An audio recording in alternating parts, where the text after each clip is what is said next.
Yesu Kristo. Natwe tunejejwe no kongera kwibona igitondo cyo kumusindwe. Ukuri Imana yatugiriye ubuntu n'imbabazi bwo kongera kugaragara uyu munsi twibazima. Iyo Mana yakoze yakucyubahiro mu izina rya Yesu Kristo. Twifatanije na bene data bacu bafite amashimwe.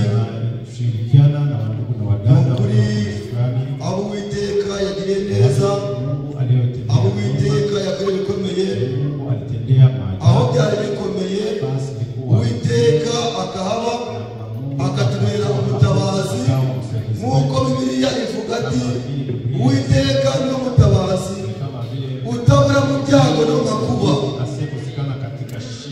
Abo yakoreye bikomeye mfatira muri kino cy'Uwiteka. Iki cyubahiro ni icy'Uwiteka, impundu ni iz'Uwiteka, kuko Uwiteka ni ukora iby'ubutwari, ni we wenyine akora iby'ubutwari. Ijambo ry'Imana avuga ngo abasore n'ingenda bazagenda bacogore, ariko abategereje Uwiteka ntabwo bazananirwa, kuko Uwiteka ari intwari n'abari muri bo baba intwari. Amen. Iyo twari ku magambo meza, magambo meza avuga ati Uwiteka niwe mutabazi, niwe udukiza indwara. Aho bikomeye arahaba, aho bikugoye ni uhari. Mwiringire Uwiteka, kuko Uwiteka arashobora byose. Ijambo ry'Imana rikavuga riti ntimukiringire abakomeye cyangwa umwana w'umuntu urimo agakiza, kuko umwuka umuvamo ahe agashira. Amen. Ibyo bikaba birarangiye, ariko abategereje Uwiteka, Uwiteka abasubizamo intege mu bugingo. Baba wihebye, Uwiteka niwe umurikira. Waba ucitse intege, Uwiteka niwe ukomeza abananiwe. Waba urwaye, Uwiteka niwe ukiza abarwayi. Imana yagushije icyubahiro. Nanjye nibutse ishimwe rya muti wacu. Imana ni umurengezi. Uwiteka adahari, ntacyo twe turi, nta n'icyo dushoboye. Uri umugabo, ushoboye se ntacyo. Biriya yavuze urabyumva ukabereza uburemere bukeya, bifite uburemere, bifite uburemere. Ntabwo ntabwo birakubaho, ariko hari uburemere kandi bukomeye. Yabize kumbaho. Leta irandika ati tugushyira ibihumbi 4 ibihumbi by'amadolari. Muziye nzira ntazo mbona, ati ugomba kwishyura ibihumbi 4. Ndabikurikirana maze impamvu mu kanya n'ubuhumbi nta n'ijana ntanze, nta kibazo ufite na n'icyo uzatanga. Ugeze kugaburana ninde si wabikoze? Imana yonyine iragenda igategeka bakati n'umwana wanjye uri kumurenganya, nubwo yaba yariye ariko nibyo wabikoze. Amen. Iyi Imana ihari wakati byose bigenda neza, ubwo babushire, ubwo babushire. Uri muri Kristo Yesu nta teka zacirwa. Amen. Imana yacu nani ambaye kuna hivi mimi nakosa kusema hivi, umuntu wabire na aliyeviona abyumvishe, abitekereje, abihumuriyebure, aravuga ati Imana niya yagarukiye naho nigira itangiriro, nigira n'iherezo, niwe ndabishoboye. Ashoboye byose, ashoboye byose. Ufite ibibazo byo mu rugo, nicyo kivuga baraniranye. Ufite ikibazo cyo mu rugo, ni umugore araniranye, tabaza Uwiteka. Uwiteka arabishoboye. Amen. Uwiteka niwe twubakiye, atari Uwiteka ukavanga ndi umugabo ufite ubwenge ngo nshoboye ibi n'ibi. wahehe ya wapi? Uwiteka atakubakiye Wala Mungu azakujengea wewe waba uruhira ubusa. unachukia Mungu. Uwiteka niwe mwubatsi umuhanga, Wala Mungu ndiye izo yubatse zirakomera. anapojenga. Ni muzari bose bari kugira bategura hano hanze. Unajua wale wenyewe wanafanya Imyaka bafite cyangwa imyaka Imyaka maze zirabaliza. ni iki watanze, Nini ni iki washyizeho, ni iki wakoze. Ni Uwiteka wenyine izina rye ntihabwe icyubahiro. Apewe sifa. Kugira ngo Dawidi avuga ati mushimire Uwiteka, Daudi aliposema shukuruni Bwana, yari afite impamvu, alikuwa na sababu, yari afite aho biri kuva, alikuwa nafasi, yari afite isoko, alikuwa na kuko Uwiteka ashobora byose Mungu anaweza kandi imbabazi ze rehema zake zihoraho ibihe byose. zadumu milele. Bibiliya ati Biblia yasema hivi, ntiyatwituye hatutulipa kwitura abandi wenyewe wanataka kulipia ibyo wakoze nabikwishyuye mimi nisipokulipa lakini wale ariko Uwiteka lakini Bwana Mungu yetu yatwituye ibihwanye hakutulipa n'ibyaha byacu, ntiyatwituye twakoze. kulipa Imbabazi tugirira ari rehema nyinshi. zake ni nyingi, Imbabazi z'Uwiteka rehema zake ni nyinshi. nyingi. Mureke rero Acheni twemere Uwiteka tumkubali Bwana atugenge, atuongoze ibyacu byose, yetu yote, ibyaho byose, yako yote, n'ubuzima bwawe maisha yako, nawe ubwawe umwihereze, nakubera manaje. Uwiteka akaba manaje mu rugo rwawe, akamanaginga ibyaho byose, ibyaho byose bizagenda neza. Ukeneye kumanaginga, bwira Yesu. Ukiwa unahitaji uongozi, mwambie Yesu.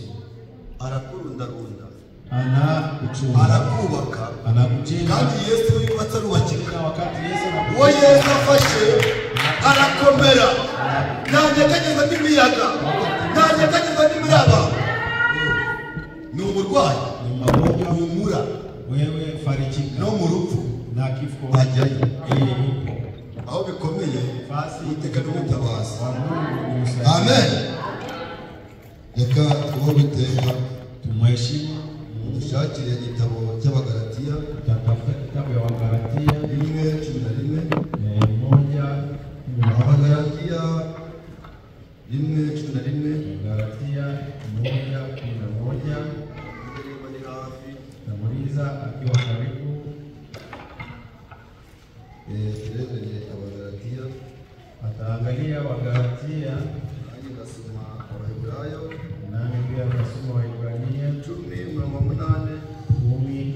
10:28 kiacha chini ya 10. Usome ijambo la Bwana Kristo. Bene data nabamenyesha yuko ubutumwa bwiza navuze atari ubw'abantu, kuko nanjye nakubura n'umuntu kandi sinabwigishirijwe n'umuntu, ahubwo ni Yesu Kristo wabishoboye.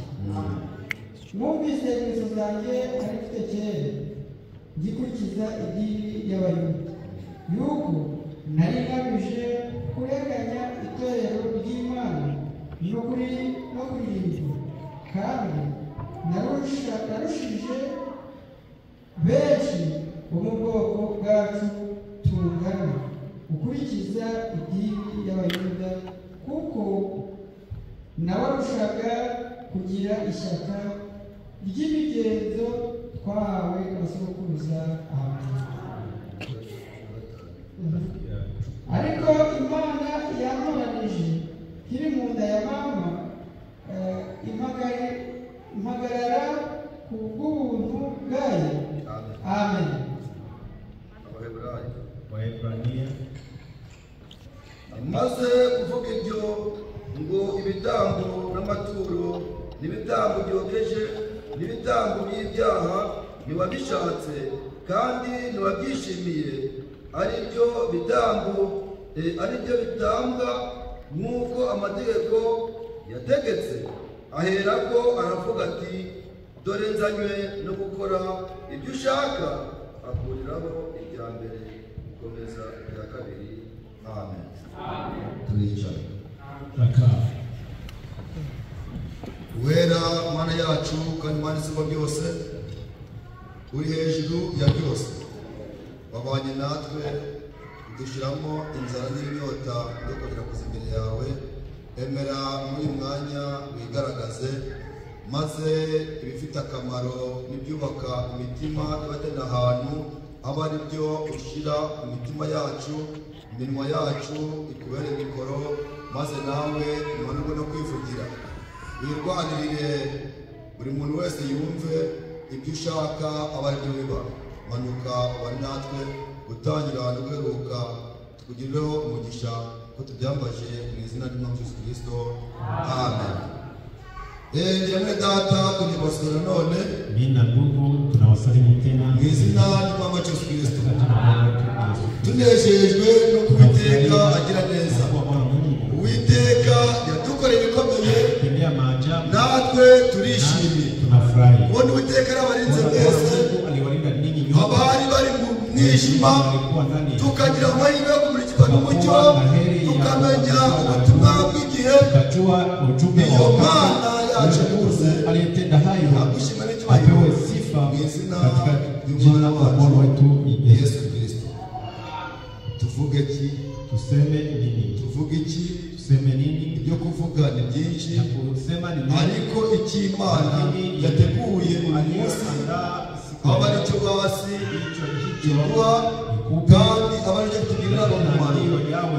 Kuko hano hanze twababwiye ni habi, hari ibirangaza byinshi bituma tudashobora kumenya Imana kandi ishobora byose. Hari ibinezeza byinshi bishobora gutuma abantu benshi badakora umurimo w'Imana, bituma abantu benshi badashobora kwizera ubutumwa bw'igihe, ugasanga bari mu bibanezeza aho gukora ibinezeza Imana. Branham we amaze kubishurirwa, aza gusoma igitabo cyo muri Luka no muri Matayo, akasoma kitabu ya Matayo na Luka. Data William Mario Branham yaje kubwiriza iryo jambo rivuga ku myuka iyobya. Imyuka iyobya irasira hano ku isi, ishakisha abana b'Imana, kandi iyo myuka iyobya ntabwo ikoresha abatizera gusa, ahubwo iyo myuka igenda ishakira abana b'Imana. Ukibaza umurora inshuti yawe, umuntu wagombye kukunezeza, umuntu wagombye kukuba hafi, niwe muntu ugiye kubera ikibazo. Kubera iki uwo muntu? Kuko yamaze guhangwamo n'umwuka uyobya. Amen. Uwo mwuka uyobya uwugenzera n'umuhanuzi. Murabyumva neza? Maze guhanuka abahanuzi b'ibinyoma bakavuga ijambo, ukibaza ko ari ijambo ry'Imana. None se nimwibuka umugaragu umwe cyangwa se umuhanuzi umwe yatumwe n'Imana. Amen. Ariko ndavuga ati ngo mbonye ko bikabije, bari abantu bari gusenga ntibatazi, bari kugenda ntibatazi, maze ahabwa misiyo, akaenda ku icaniro cyabo, akaenda ku laani hiyo madhabahu. Arangije abagabo bamusimba bari gusenga Imana, bava bari gusenga, ariko Imana ibona ko bari kuzaga iki Imana itamenywa, bari gusenga ibyo batazi, bari gusenga ibitari Imana. Noneho ngo bajye kubyumva, yakoze amaze kumva iyo nkuru, kubwira abakuze, kandi mwarabyumvishe, ntabwo cyakundetse ngo mbisubiremo byose, ngo murabizi, muzi ibyabaye. Ngo yakoze ngo ni ishyano, ngo nkuru ninde anyuze he, bamweretse umuraho, wakamuonesha njia, amepewa mesaje ivuga ngo ugende utari mu ruhande, urebe iburyo urebe ibumoso. Itegeko ni iri, nujye kandi ntunywe. Iryo si ijambo ry'Imana. Udahita kubwira arangije, arahageze, wewe niyo muhanuzi w'Imana, niwe muhanuzi w'Imana. Ngo none uvuye kujyahe? None cyane tugutegeka gukora biriya, atangira amubwira ati nanjye ndi umuhanuzi mugenzi wawe, ndi umuhanuzi mugenzi wawe, none uvuga Imana imbwiye iravuze ngo mbere tugende mufungurire urye kandi unywe. None uyu muntu agende Sasa huyu anachuaje? arabije aragenda Akaenda ararya aranywa. akanywa. Umwuka w'ubushukanyi umugezeho, Ule roho umwuka w'inyamaswa wageze. nayo Ibyo Branham yaje kubibona. ale alipoyaona Dushima Imana yatwereje umuhanuzi w'igihe. Ijambo yabwirije mu kwa karindwi tariki 24 mu 1955 n'agadusabe ndabimenya nawe basikitana cy'Imana kabisa ibaze muri 55 ijambo ryabwirije icyo gihe nani batabivuze ku byuma batariko Mana igitangaza pe Mana uri gitangaza murabyumva neza.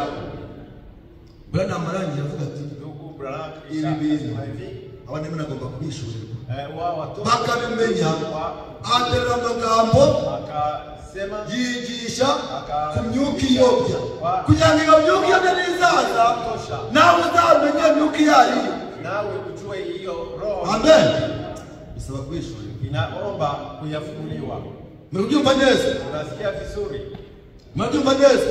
None hano agatabo karimo ibibazo n'ibisubizo. Hapa kuna kitabu ya maswali. Dada William Mario Branham avuga ati watu wanauliza maswali, abantu babaza ibibazo na Mungu anajibu n'Imana igasubiza kupitia neno lake. Inyuriye mu ijambo ryayo. Kano gatabo igitabu nanjye basigaye cyane. naye ninaposoma abantu babaza ibibazo, watu wanauliza ikibazo washiri, ushaka ikibazo kiradi, ushaka ikibazo kumbuka, ushaka ikibazo dusabe. Hano baza ikibazo byinshi Dada Branham ariko mu gihe bisubira avuga ati Uwiteka ubwe nawe asubizaga bigire mu jambo. Ntabwo ari Branham wabasubiza, ahubwo ni Imana ubwe anyuriye mu ijambo rye. Amen. Icyo gihe barabaza ati ile wakati ese n'abagore barashobora gukora na wanawake ngo yego akasema ni gukora nibyo. Nta muntu wemerewe kwicara kuko navuga umunyabute yihigira. Hano habonetse ibisubizo. Umuntu wese arashobora gukora ryari ihagaze neza mu ijambo ry'Imana. Aho ikigiye gukora hanze y'ijambo ry'Imana. Amen. Hano hari amagambo meza. Hapa kuna maneno tujya tuganire. Niliyotaka kuongea. Aravuga ati nasema hivi, nzanye no gukora nimekuja kwa tenda ibyo ushaka. yale unayo. Amen. Mapenzi yako. Mnabyumva neza? Nasikiza vizuri. Njyewe ndashimira Imana. Mimi nashukuru Mungu. Imana yatanze impano zose. Mungu alitoa kugira ngo izo mpano zote kusudi hiyo karama zize zikuze itorero, ikakomalishe zize zikuze twebwe abana b'Imana. Ikomalishe sisi. Niyo mpamvu tuvuga ngo barakwiye bakababwira ko ejo turajya mu ijuru. Tumishi aje awaambie ndagaraga ngo tugiye mu ijuru. Mwingine anakuja none niba mugiye bagenda gute? Naenda kivipi? Undakaza akababwira ati harakwiriye gukora. None niba ukwiriye gukora urakora gute? Urabigenza gute? Harakwiriye umurimo wose kazi kugira ngo ujye mu mwanya wawo, iende nafasi ibintu byose mu mwanya wawo, iwe nafasi yake. Nimba ashaka kwigisha gukora, uretse atamubwira twigishe ngo nimba wakoze ese uwo murimo ashaka kuwusenza gute kugira ngo izagire igeraho. None ibyo byose bikwiriye, dukwiriye kwigishwa. Nimba twigishwa urukundo, ese urwo rukundo rukora gute? Ibyo byose rero kugira ngo bidufashe. None ijambo ry'Imana twumvise hari mu gitabo cy'Abagalatiya haravuga ati ijambo nahawe kubabwira ntabwo ari ijambo ry'umuntu kuko narihawe n'umuntu. Amen. Uwo ni Pawulo. Ariko mumbabarire basi uyu mwanya mwegereze imitima yanyu hafi. Akanya gato dufite nafasi kidogo tugakoreshwa kare tuitumie kumva icyo Imana yaduteguriye uyu munsi. yale Mungu Uyu aliyotuambia. ni Pawulo intumwa y'Uwiteka. Huyu ni Paulo mtumishi. Pawulo ataramenya Imana yitwaga Sawuli. Bado kumjua. Noneho Sawuli nawe yagendaga abana b'Imana abasiga gukorera Imana. Yafunze abantu benshi, alifunga watu wengi, arwanya umurimo w'Imana no gukorera Imana, akora ibintu byinshi. Ariko Pawulo avuga ati Paulo anasema hivi, ngo ndabikoraga wanatenda kuko nahawe twabona ba sogokuruza tulivyopewa na wababa tugendera muri ya migenzo y'idini. Amen. Twabikoraga kubw'idini. Mwumva neza, twibanda ku idini, tunafuata, twizihiza umunsi, tunafuata. ariko bereza turakiwacu mabwire. Lakini wandugu na wadada, ngoja niwaambie, uzi kwegera umunyedini cyangwa umupasiteri wo mu idini, unajua kusogelea ukamwereka ijambo twakiriye, neno tuliyoipokea, ukamwereka buno butumwa, unamuonesha hii ujumbe. kugira ngo birakorohera, Unadhani kugira ngo byoroshye. sio? Ngo ngenda nize teoloji, ngo burya nidemo muri kuvuga Yale yote unayoyasema ndabyibutse. Nagize kuganira n'umuntu tuliongea na Mungu, turatangira ngo rwose ngo turashimira Imana. akujia akaniambia hivi tu, Anyibutsa ijambo umuntu nize kumva bari kubwiriza, neno niliyosikia akihubiri, basomye ijambo, waliposoma neno, mwumvishe ko mvuze ngo Pawulo intumwa Paulo mtume y'Imana na Mungu mu Bagalatiya. katika Wagalatia. Noneho umurenge ijambo ukavuga ati Mtu akasema ngiye kugira ikibazo, mimi nina ngiye swali. kugira ikibazo. Una swali hivi? None Sasa kudusomeye ikavuga ati ukandikira Abaroma, mbona unasema barua iliyoandikiwa Warumi? kandi Uwiteka n'ikiye Abanyarwanda. Hakuna barua aliyoandikia Wanyarwanda. Kudusomeye Rwanda mu Banyaroma, Mbona unatuandikia ni Umunyaroma ndatwandika Uwiteka n'ikiye Abanyamerika. Kuna karatasi hii Mungu aliandikia Twaraganiriye tuliongea. kuvuga ngo Sasa hiyo narakandamije wake zenu umugore ntabwo yavuga, ariko mukandi mugiye Korinto umugore wawe yari ahari icyo gihe, natwe wanjye yari ahari, ngira ngo babwirize.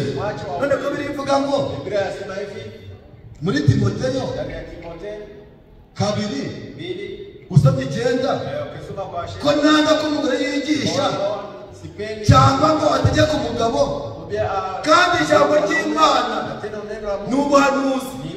Iyo wigisha urategeka, ijambo ry'Imana rirategeka.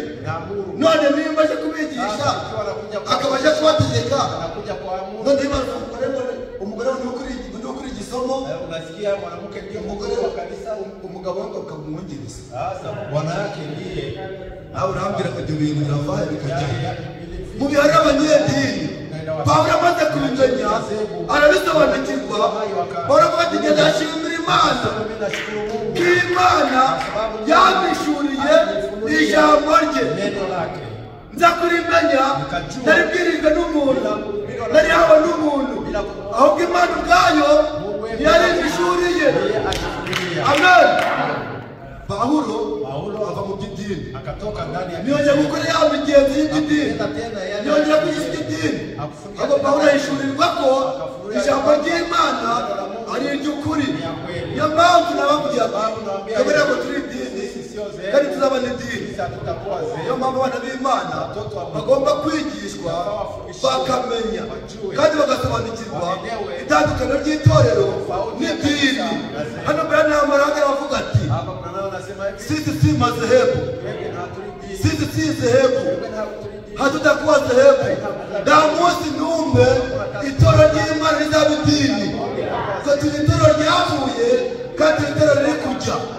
Amen. Nta munsi n'umwe.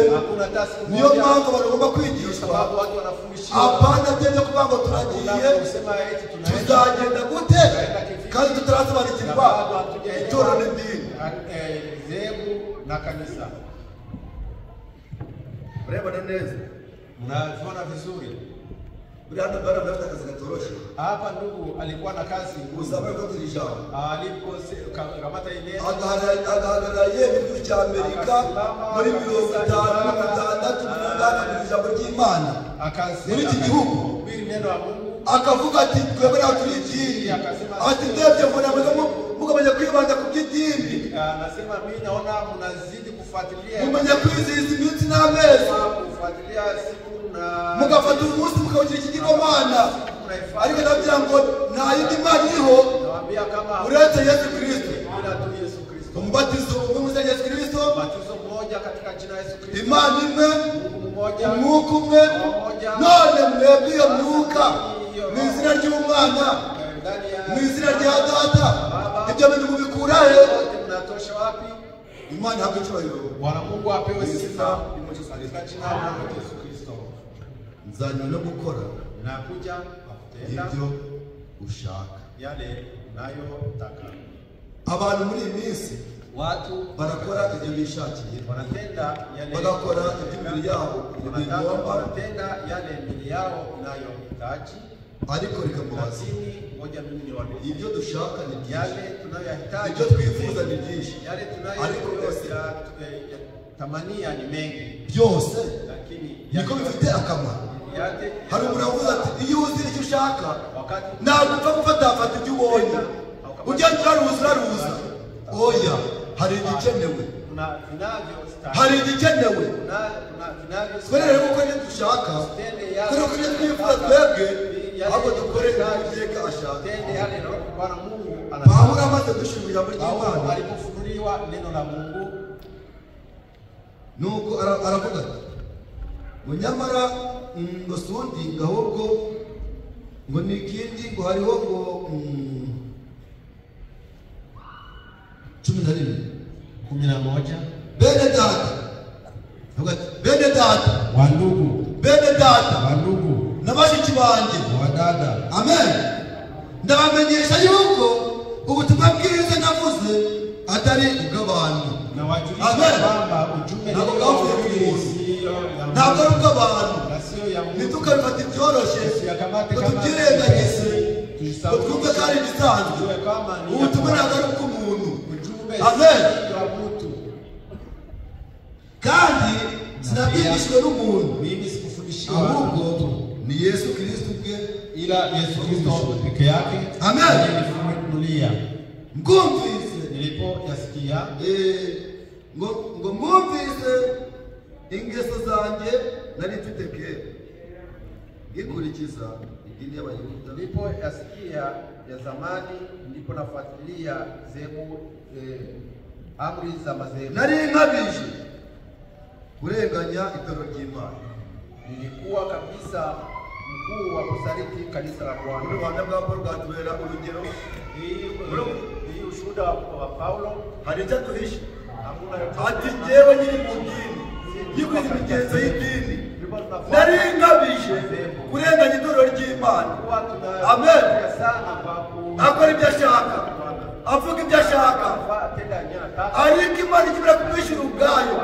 nawe ndagira ngo musabire kugirirwa amahirwe yo kwishyurirwa n'Imana ubwayo amen ibyo ukora byose ntubikore ubihaswe ntubikore unezeza umuntu ahubwo ubikore kubw'itegeko ry'ijambo ry'Imana amen amen mu Waebrania arongera avuga Waebrania kunasema hivi nagira ngo twumve tutaza kubakereza nataka tuharikishe ngo maze kuvuga ibyo ibitambo n'amaturo n'ibitambo byokeje n'ibitambo by'ibyaha ntiwabishatse kandi ntiwabyishimiye kuko biravuga ngo ibitambo batambaga ibitambo buri munsi walikuwa na amen sababu batambaga ibitambo buri munsi kila wakati kuko ibyo bitambo batambaga buri munsi ibyagomba gukuraho ibyaha babona igitambo cya Yesu atamba rimwe gusa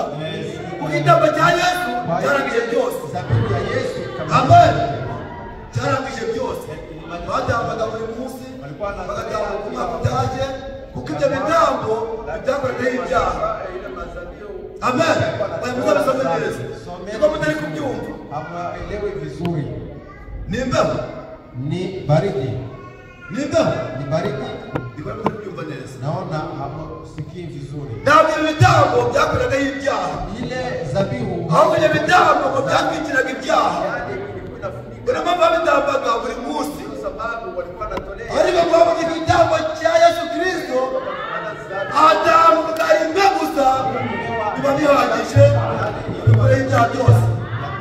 Amen. Ashimwe Yesu atanga ku bwanjye, ashimwe Yesu atanga ku bwanjye. Igitambo cya Yesu Kristo kidatabura ibyaha, igitambo cya Yesu Kristo, igitambo cya Yesu Kristo kidatabura ibyaha. Twari dukabije, twari babi.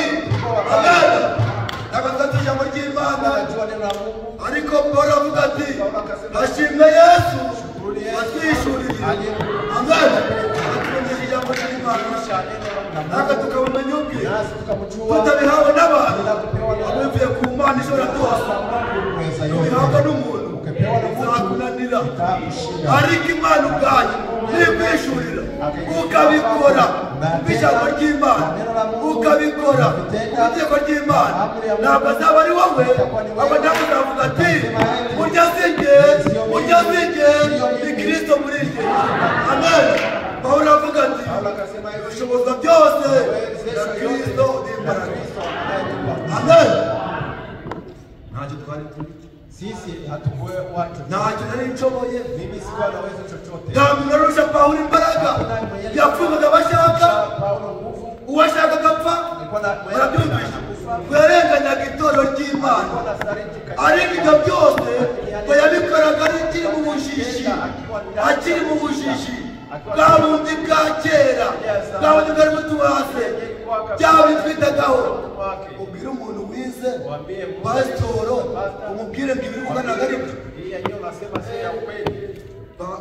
Paulo yari yarize kandi Paulo ari umuntu ukomeye ariko aravuze ngo nubwo nabikoraga nkarenganya itorero ngakora byinshi ariko ibyo maze kumenya Kristo nahishuriwe kimwe nabikoze mu bujiji nilitenda ndani ya ujinga. natwe Imana tubabarire Nasi Mungu atusamehe yale yote tuliyotenda ndani ya Amen. Imana twishurire Mungu tumenye ajifunze icyo tugomba gukora. tujue yale tunayo Hari byinshi dukora bidufitiye akamaro. Kuna mengi tunatenda yenye Hari byinshi dukora bidufitiye akamaro. yenye haina mafaa Hari umwanya mwinshi dupfusha ubusa utadufitiye akamaro mu bidafite akamaro. bila faida kwetu. Tumenye ibikwiriye, Tujue yale yanayostahili, tumenye ibikwiriye, tujue yanayostahili, tumenye icyo tugomba gukora, tujue yale tunatubidi kutenda mu gihe cyacu kwa wakati wetu. Amen.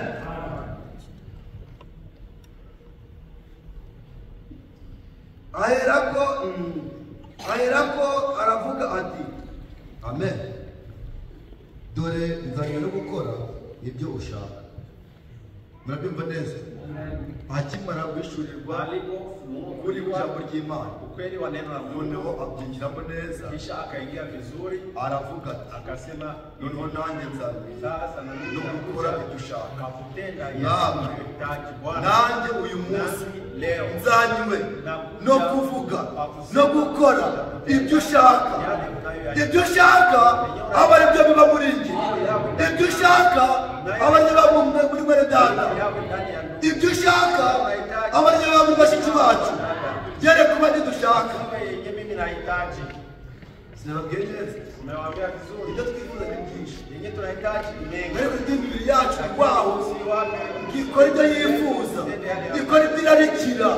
Ibyo turarikira ni byinshi yenye tunahitaji ni mengi. ariko nta mumaro. Lakini yote haina mafaa. Dukora ibyo Uwiteka ashaka, Yenye Bwana Mungu tumenye ibyo Uwiteka ashaka. yenye anahitaji. Amen. Abandi basha kuba Ndiyo yale yakuwe uzima yakuwe ndani ya maisha yetu. amen. Ngo uko gushaka kw'Imana niko kwatumye tweza uko gushaka kw'Imana niko kwatumye twezwa. Amen.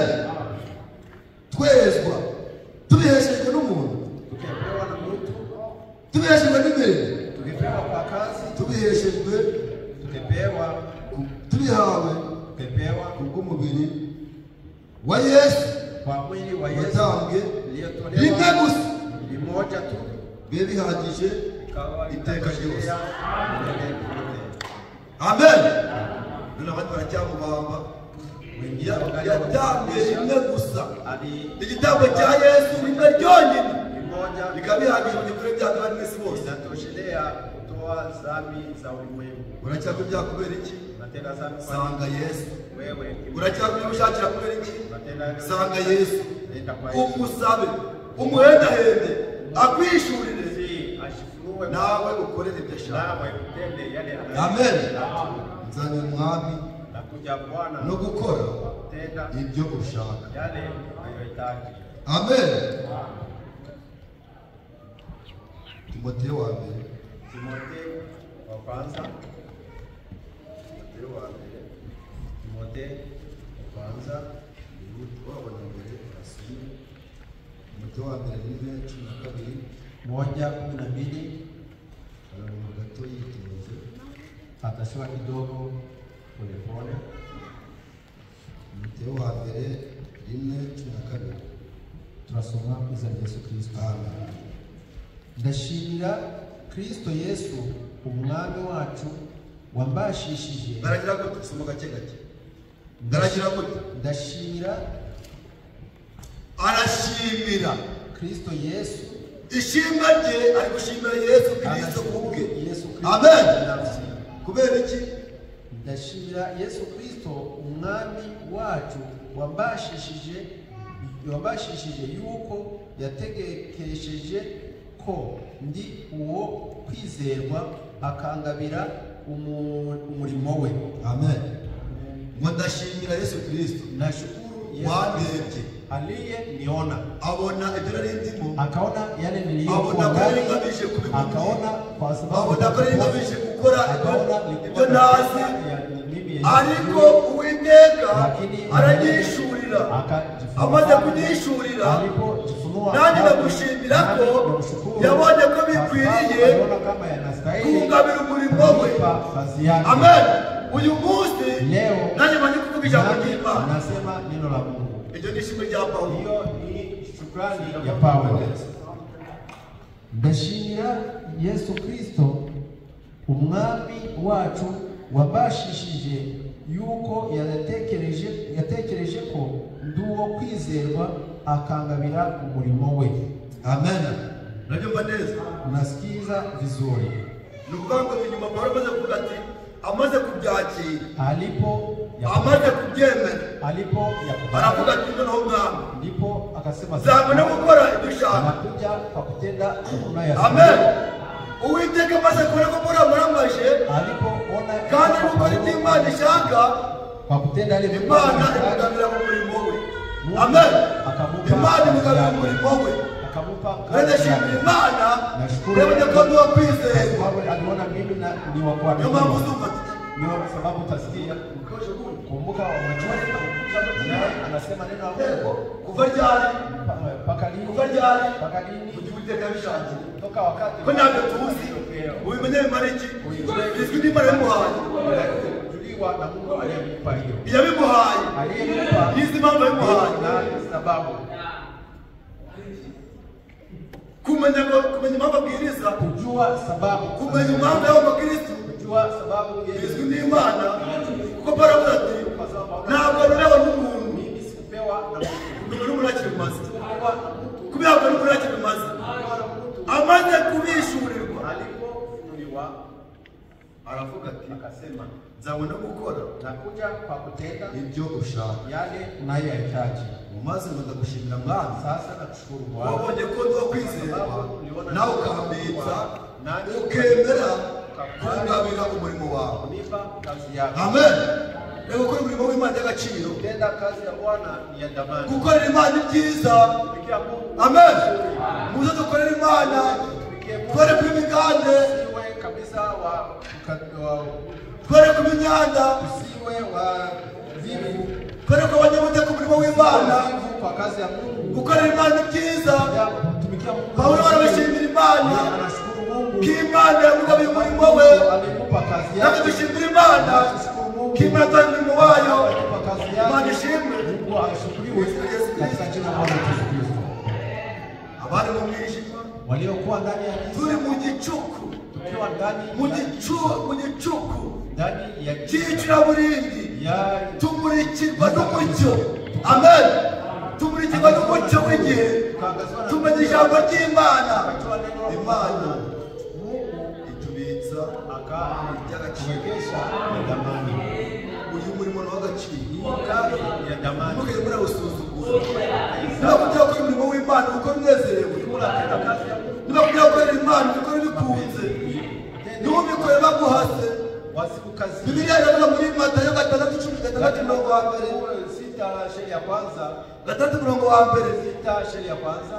ngo nugira ubuntu ukiwa ntukavuze ihembe ryawe, pige yowe gukorera ibyiza byawe utende mazuri yako kugira ngo abantu bakurebe, ahubwo nukora ujye ubikora wizeye ko so uri mu ijuru ari kukureba, kandi utazahembwa n'umuntu, utazahembwa n'umuntu, ahubwo uzahembwa n'Imana ishobora byose. Amen. Niyo mpamvu uzarwara utagonjwa ubona ukize nta muntu ukugeze wote unapona shida yote. Sasa vipi nugira ikibazo ubone nta muntu ukugeze, nubura amafaranga ubone ubuzima bwo kuyakura. ukose fasi ya Kubera iki? kwa sababu gani? Nta wundi twakwiringira. Hakuna yeyote tutamtumainia. Nababwiye ngo Imana niyo nkuru, Bwana Mungu Imana niwe mutunzi, ndiye tajiri, niwe ufite byose. ndiye ana yote. Izera Imana, wiringire Imana. Twanditse ngo abari muri Kristo Yesu nta teka bazakirwa. Amen. Unajua kuwa maskini ukiwa mtoto wa Mungu na Bwana Mungu afite byose, akiwa na yote. Wewe ni maskini kivipi? Kumva umuntu baje kugura mtu eti wanataka mtosha Wewe ni mafaranga kwishu, amekosa pesa za kujenga.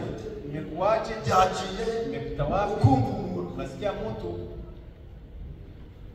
Tuvuge iki? tuseme nini? Ni ibintu bikomeye. Ni vitu Ibyo byari kuzaba muri cya gihe twavuze ati yale yangekuwa kwa nyakati hizo byaba byiza ingekuwa vizuri tumenye uburyo bwo gukora. tukijua jinsi ya Yego kutumika. nibyo uravuga ati ko nzi gukora, Bwana anajua kutumika, ariko nawe ntabwo uzi uburyo kuzigama. lakini haujui jinsi Nta saving ugira. jinsi ya kusema. Ushoboye gusevinga, Unajua kuweka, uzi kuzigama, unajua kabisa ariko kuweka, ntabwo ufite byo kuzigama. lakini hauna vya Ntabwo uri gukora. hautumike. Ibyo ni ukubera iki? Kwa nini? Hari ikintu uri kwitaho Kwa sababu kidafite umumaro, unachoshughulikia hari ibintu gushakisha bidakwiriye, ukibagirwa igikwiriye. na isahau yale yanayostahili. Ngwino garuka ukora ibyo Imana ishaka, urebe ko Imana itakuzazaho imigisha yose. Anakupa baraka zake. Amen. Nabavuze ikomeye aha, Nasema biri ya kumvikana. None reka mubaze, ngoja niwaulize.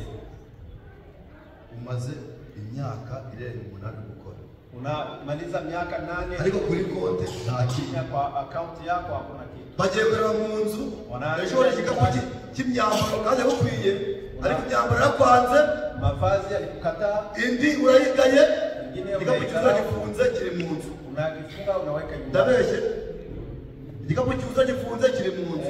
Kikapu ya kujaa mavazi iko nyumbani. Iyo myambaro nawe kuyamba Hauivai.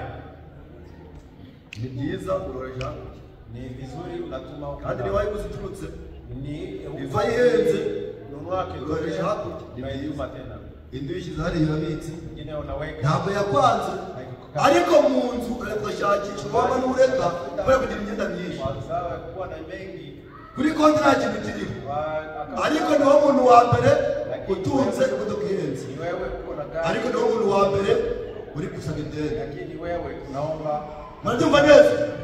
Niwo muntu wa mbere utunze imodoka ihenze, Wewe mwenyewe una gari. ariko niwo muntu wa mbere uri gusaba ideni. Wewe mwenyewe unaomba kabisa. Niwo muntu wa mbere ufite telefone ihenze, Wewe mwenyewe una ariko niwo muntu wa mbere uvuga ati ya bei kali.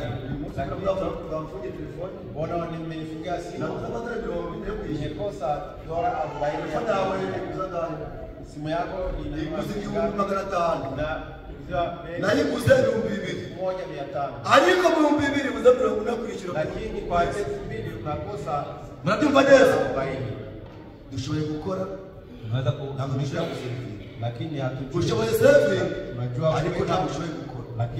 ushoboye kuzigama ariko ntabwo ufite kuzigama, ariko hari byinshi dukora bidafite akamaro, hari byinshi dukenera bidafite agaciro, hari ibikenewe urabimenya ryari? Saba Imana. Amen. Saba Imana, Imana yonyine, Imana ubwayo ikwigishe umenye ibikwiriye. Mnatumva neza? Sisi sote tunahitaji kujua. Tunahitaji kwiga. Tunahitaji kujifunza. Twese dushaka Imana. Twese dushaka kujya mu ijuru. Tunahitaji kwenda. Ariko turagenda gute? Tutaenda kivipi? Ibyo dutunze byose yote tunayo ni ibya hano ku isi. Yote ni ya ulimwengu. Nta n'ibyo tuzatwara. Yote hakuna tumenye rero gukora. Tumenye gukora ibyo Uwiteka ashaka. Tumenye ibyo Uwiteka ashima. Yale Mungu anayo. Amen. Niba ari ibintu byiza byari bikwiriye. Kama ni vizuri yenyewe. Niba ari ibintu byiza bibaho. Kama ni vitu yenye iko. Yari bikwiye kujya abana b'Imana. Ingekuwa ya. Niba ari ikintu cyiza kirenze ku isi, cyagombye kuba icy'umwana w'Imana. Amen. Niba ari ibintu bikwiriye, yagombye kuba abana b'Imana. Pawulo amaze kumenya, amaze guhishurirwa, aravuga ati nzakora gukora ibyo ushaka. Bene data, bashiki bacu, mureke duce bugufi, dusabe Imana, tumenye gukora ibyo Uwiteka ashaka, tumenye ibyo Umwami ashima. Kugira ngo nyine aravuga ngo numenye gukura ibigawa mu bishyimbo, ugasobanukirwa ko umubibyi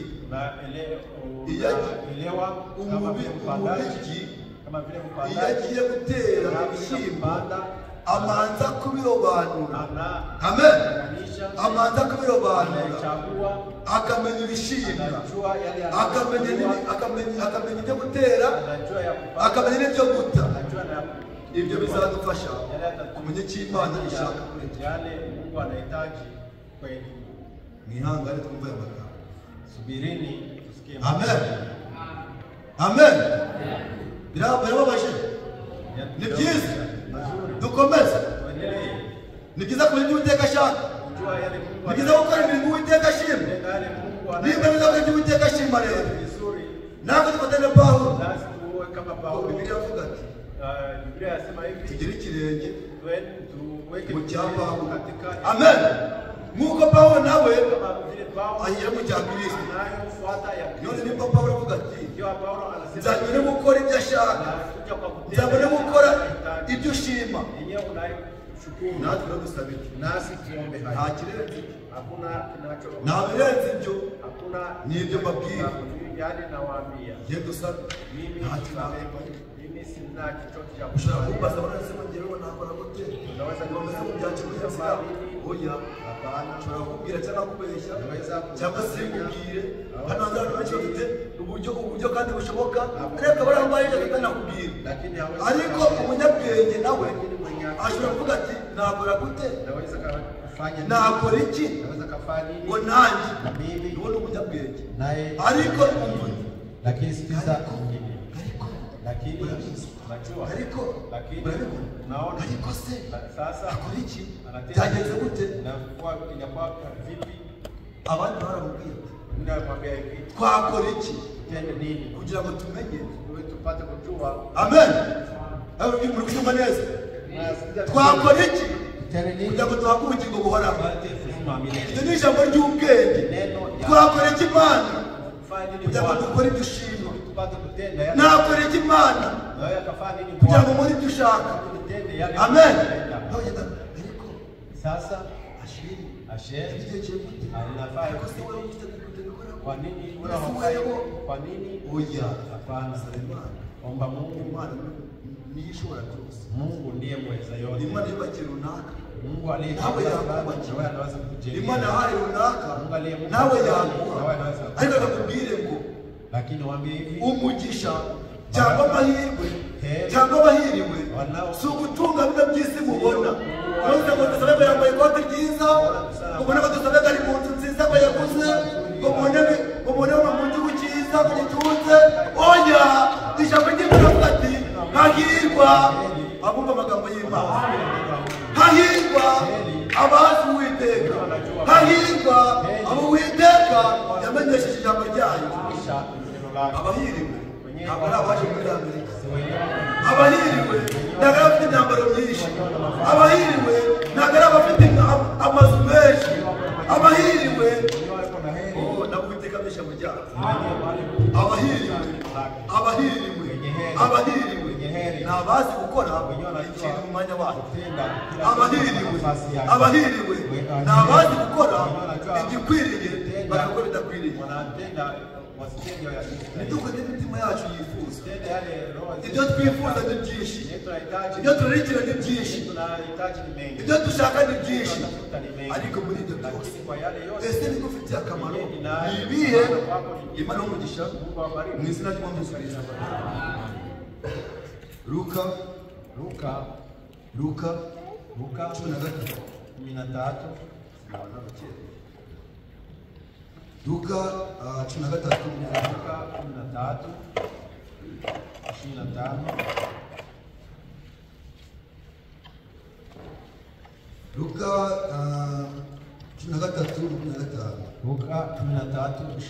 Avuze iki?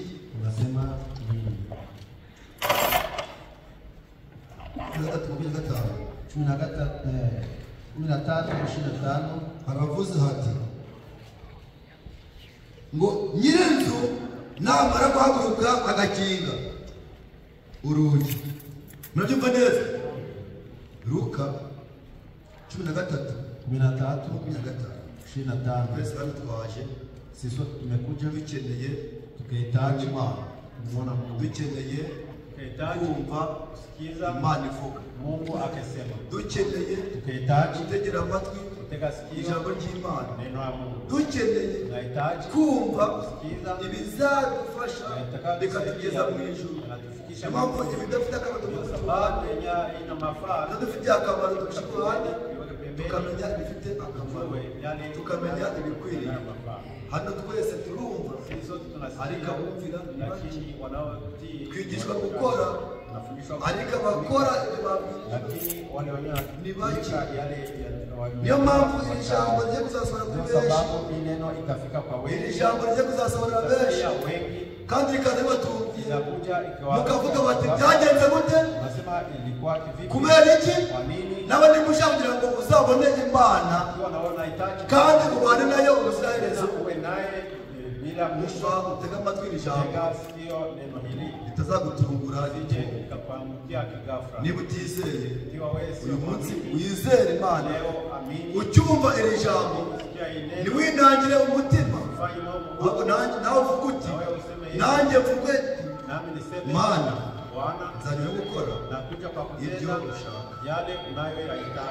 Ngira nyirinzu ngo nyirinzu namara guhaguruka agakinga urugi, namwe ngo namwe abari hanze abatari hano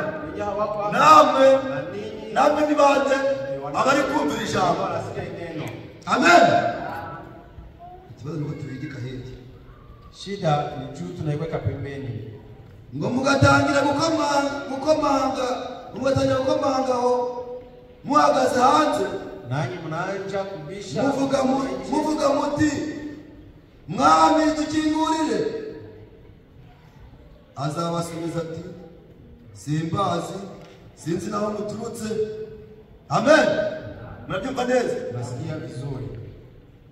Abari kwiko ni bande abumvisha amagambo y'Imana bakayakerenza, wale wenyewe walisikia neno la Mungu bakabigira na Ayubu, wakaifanya kama ni bakabigira ibyoroshye, wakaifanya ya kawaida, bakabigira ibyoroshye, bakabigira ibisanzwe. Ngo nuko rero ibyo muri kugira ibisanzwe, ibyo muri kugira ibikino, ngo ngira inzu namara guhaguruka agakinga, muzagara ku rugi mutagire gukomanga muvuga muti dukingurire. Ngazabasubiza ati simbazi, sinzi naho muturutse. Nibwo muzavuga muti kandi twarariraga imbere yawe, kandi turi kurira imbere yawe, na japo tulikuwa nakulia mbele zako, baratugaburiye pe, twarijuse tulikula Branham arabivuze Branham alisema Frank arabivuga Asher arabivuga Peter arabivuga akasema Paulo arabivuga Yohana arabivuga Berekimas arabivuga Bagaragaza arabivuga Gerard arabivuga Kumbuka arabivuga abandi barabivuga n'abandi barabivuga nabo bende arabivuze n'abandi bazabivuga ariko kubyumva hiyo shida ariko ikigiye kuzabatungura n'iki yatakawaangukia kighafla ni uzavuga tutasema hivi igihe twateraniye wakati tulikuwa na igihe twizereye igihe twariye ati mwami usuye twaririye yawe twarariye turishuta twarariye turahaga twaririye imbere yawe ngo tukaryohera n'imbere yawe ngo ndetse ngo ukigishiriza ngo no mu nzira z'iwacu hatambutse babivuga gusa umunsi genda yaguruka bamutumiye ngo najye kubwiriza ahantu yagerayo akababwira ijambo ry'ukuri akababwira ijambo ribakiza bakamukingira nabona ngo njye kuza kurara iwacu akarara hanze y'isi ibishogoshogo bamwirukanye birukanye ijambo birukana nyir'ijambo ngo wanyuraga iwacu unapita kwetu ugatambuka mu nzira z'iwacu unapita njiani ugaca mu ntaruro y'iwacu ubivuga ubibwiriza turabyumva si ibyo gusa twariri imbere yawe amagambo turayumva ariko ntibashyira mu bikorwa lakini hawakuweza amen ntibashyira mu bikorwa azababwira ati atawaambia hivi nimwumve imbere tokeni mbele kuko nabazi sinzi naho muturutse tuwe nafasi tunatokea amen ngariko lakini ngaho niho bazaririra bakayegenera amen wanapigia meno amen ngaho niho bazaririra bakayegenera amen wanasaga meno ngo mubonye Aburahamu naona Ibrahim na Isaka na Yakobo n'abahanuzi bose bibereye mu bwami bw'Imana namwe mukaba mushukuye hanze umunsi muzabona murabyibuka wa muntu babonye wa muntu uri mu gituza cya Aburahamu aravuga ati nyabona kandi ngo ndigupfa ngo ndigusha ngo fata urutoki rwawe mukoze mu mazi ngo basukuje igitonyanga cy'amazi ngo mu kanwa kanjye kuko ahandi ndigusha byari yasha niyo mutarumvisha Aburahamu mukabonye Aburahamu na Isaka ndetse na Yakobo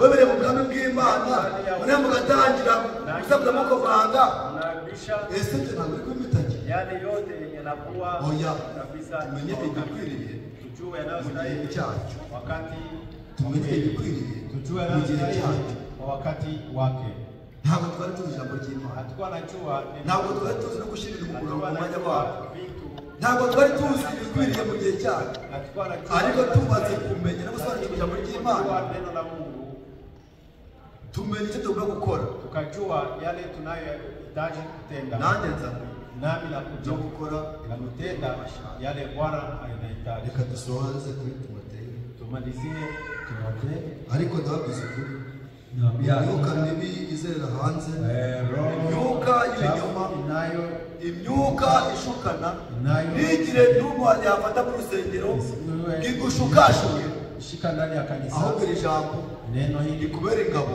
iwe n'impamba na izagufasha itakayokusaidia katika muri rugendo katika safari hii. iri jambo neno ni kubera impamba iwe kabisa chakula wa Filipi gusoza tunamalizia mu byahishura aravuga ndani ya fumo kunasema hahirwa abapfa heri wanaokufa bapfira mu mwami wanaokufia ndani ya Bwana. umwuka avuga ati ye asema baze baruhuke imirimo yabo wakuje wapumzike kazi zao n'imirimo yabo ize ibaherekeje na kazi zao baze baruhuke imihati yabo wapumzike imirimo yabo na ize kazi zao ibaherekeje amen muri kubyumva neza utasikiza imirimo yabo kazi zao bakoze ryari bakoreye hano, bakoreye muri iyi si, barakoze bararuha biyuhakuya bajya ku ijambo ry'Imana bagatorera amaguru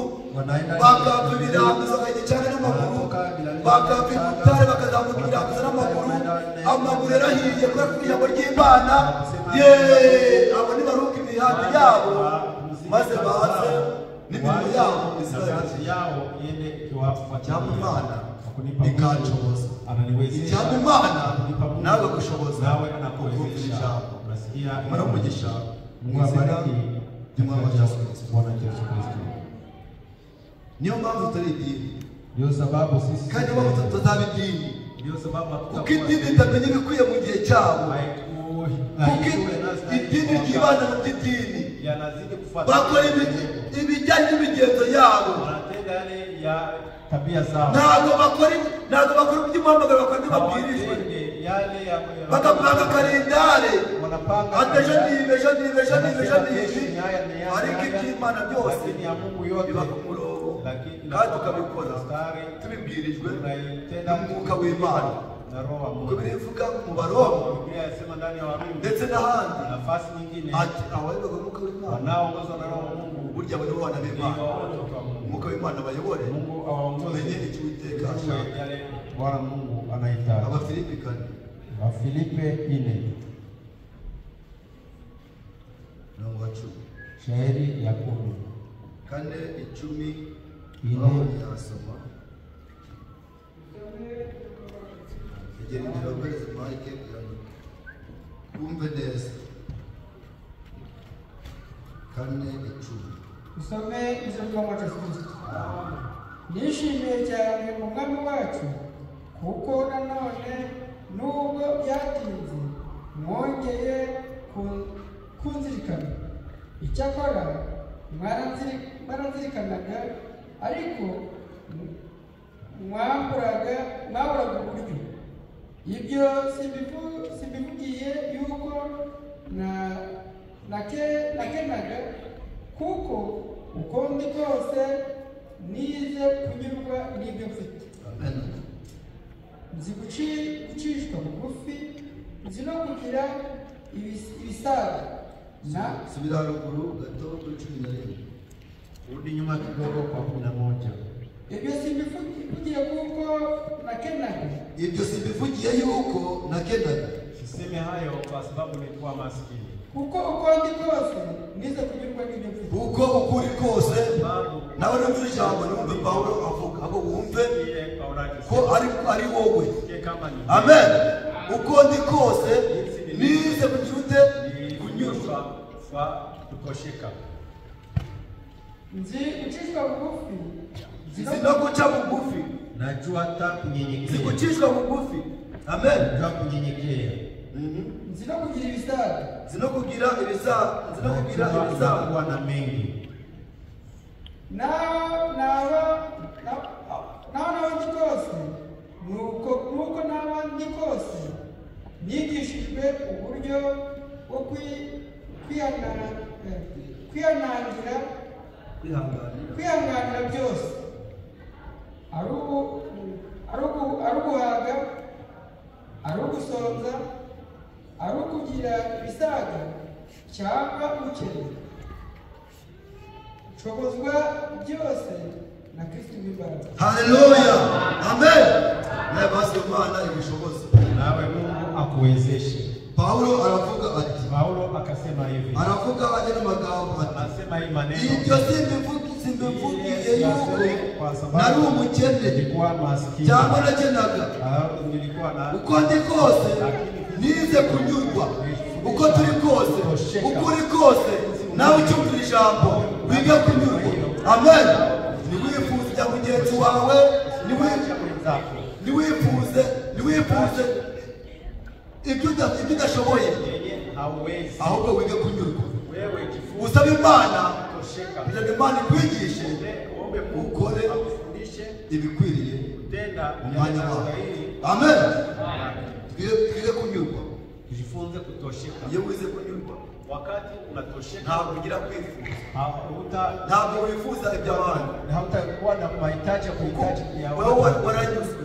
wewe ulitosheka. waba uri umukene nyurwa n'ukuri, Ukiwa maskini ikizima ufite Imana, bora waba uri umutunzi ufite byose, tajiri ukiwa na yote nyurwa n'ibyo ufite. kabisa tosheka. Kuko Pawulo Sababu Paulo yari umutunzi, ariko avuga muri ibyo byose yote nize guca bugufi, nijifunza nigishwe gucishwa bugufi. nijifunza kunyenyekea. Ni abavuga, Ni wanao walisema nyenyekea. ni abakuvuga, Ni wanao kusema nyenyekea. ni abakurenganya, Wanao kusaliti nyenyekea. uce bugufi, Unyenyekea. ni abakurwanya, uce bugufi. Nyenyekea. Muri byose Kwa yote wige ujifunze kubana uishi n'abantu bose na watu wote amahoro. salama. Amen.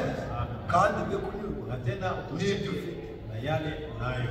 Nta munsi uzabona umuntu abaye mwiza Hakuna wakati uvuga ngo uyu muntu ni marayika. useme eti ni malaika. Marayika ni Imana yonyine. Malaika ni Mungu. Na Yesu aramubwira ati aliwaambia ngo mwigisha mwiza, ngo mwalimu munyite mwema. mwiza, Akawaambia yani kwa nini unasema mimi ni mwema? iga guca bugufi. Wewe jifunze Ibyo kunyenyekea, bizagufasha yale atakusaidia kubana n'abantu bose kuishi na watu wote kuko uravuze salama. nize kunyurwa, Nilijifunza nagira ubutunzi nagira n'insagutse, ikiwa na mengi nagira byose, nakuwa na mengi. sigende nirata ngo ngewe kumbuka Mimi kumbuka Umuranzi. unalijua nina pesa, ndiye mfite ufite amafaranga, Amafaranga. ntabwo wandikire ngaho ngo ngewe rwose mfite amafaranga, Mimi niko na pesa. nakoze igihugu, naweza kabisa na ushaka amafaranga wese arashaka, Mwenyewe yewe niko na pesa, mfite imodoka nziza, Mimi niko na hano gari. urebye ntabwo ufite imodoka isumba iyanjye, urebye muri iki gihugu ntabwo ufite imodoka irenze iyanjye, niko na gari kama ya kwangu. ukirirwa noneho imodoka yawe Gari yako ukirirwa uri honorayini ni ku murongo, unashinda uri gushaka imodoka yabisohotse irenze ya yindi, unatafuta kugira ngo hatagira umuntu ugutanga gusohoka imodoka irenze ku isi. yako. Ibyo byaba bimaze iki? Kuko uravuga ati nize kugira ibisaga, ariko muri byose ndigaguca bugufi. Jifunza nyenyekea Muri byose kwa yote. nawe wajya byamwemerera ngo etaje ngo etaje, igihe uri umwana w'Imana biravuga ngo ufite asemuta icyo afite. Mwenyewe Amen. Ufite asemuta icyo afite. Nawe bwabo umuntu ajya ngo ngewe ufite etaje, ufite amazu menshi, biratuma ugenda ukandagira, kaacha unaenda na kanyaga ukanda ino ukandagira. kwenye kanyage na mwenyewe akanyagiwe. Ndakubwiza ukuri, Nakwambia iga guca bugufi, nyenyekea nawe niwishyira hejuru inua uzakora n'ibyo utari ufite. utanyaganywa na yale yote yenye ulikuwa nayo. Witwa ngo urafite ariko ntabyo. Unadhani Iga guca bugufi, wewe nyenyekea kuko ibiri ku isi byose, sababu yaliyo ulimwengu ibiri ku isi byose yaliyo ni iby'Uwiteka. Bwana. Niwemerera gukorera Uwiteka, ukubaha Imana, Uwiteka azaguha n'ibyifuzo byose. Amen.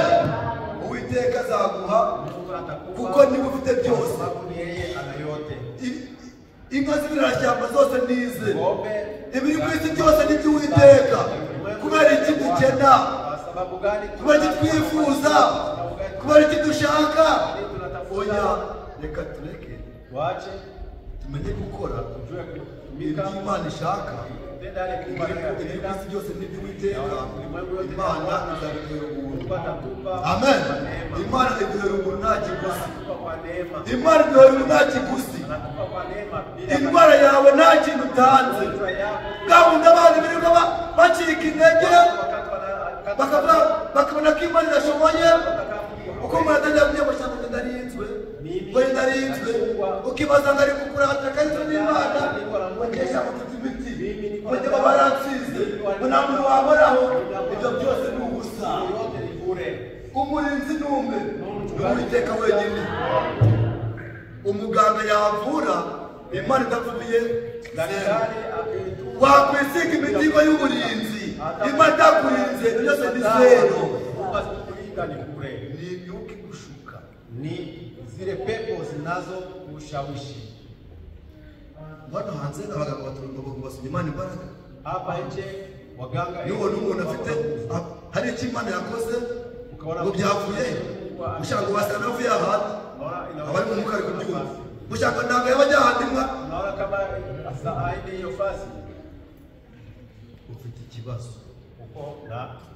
bibaza ko abandi batunze gusoma Imana Unadhani ile fasi bafite ubutunzi gusoma Imana yacu ita Mungu kora ibyo Imana ishaka tenda ale Imana niyo itunze byose yeye mwenye ahubwo muri byose yote wige kunyurwa wige kunyurwa tosheka kandi ubane n'abantu bose na amahoro tena kuishi na watu wote Imana umugisha mu izina n'amakiso